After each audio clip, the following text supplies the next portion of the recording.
দেখতে দেখতে দুর্গাপুজো কালী পুজো সব শেষ হয়ে গেল, আবার সেই নর্মাল একঘেয়ে লাইফস্টাইল। তো ছুটি ছিল শনিবার দিন, ভাবলাম ছুটির দিনটা তোমাদের সাথে শেয়ার করা যাক। ফার্স্ট সকালে খেয়ে নিয়েছিলাম ছোলা বাদাম, তারপরে চা বিস্কিট দিয়ে দিন শুরু করে চলে গেছিলাম স্নানে। স্নান করে এসে আগে দিয়ে নিয়েছিলাম হচ্ছে পুজো, কারণ আমার স্নান করার পরেই একটা ডিউটি আমি যেটা পালন করি, আর আমার এটা করতে ভীষণ ভালো লাগে, একটা শান্তির জায়গা আমার ঠাকুরের সামনে বসে। তারপরে খেয়ে নিয়েছিলাম ভাত, ডাল সিদ্ধ, আলু সিদ্ধ। এদিকে বাড়িতে কাজ হচ্ছিল মিস্ত্রিদের জন্য, আমি আবার চা বিস্কিট নিয়ে গেছিলাম।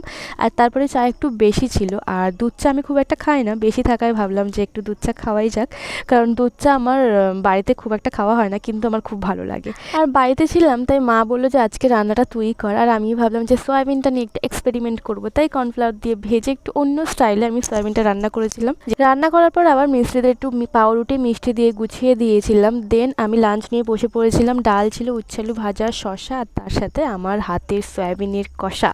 তো যাই হোক, সয়াবিনটা কিন্তু ভালোই হয়েছিল খেতে। আর বিকেলে একটু খেয়ে নিয়েছিলাম হচ্ছে আপেল আর লেবু। আর সেদিনকে ছিল হচ্ছে একাদশী, মানে সব থেকে বড় একাদশী। মা সেদিনকে 5টা প্রদীপ দিয়েছিল তুলসীতলায়। আর আজকে সারাদিন প্রচুর কাজ করেছি, তাই লাস্টে আর ভিডিওই করা হয়নি। তো আজকে এটুকুই।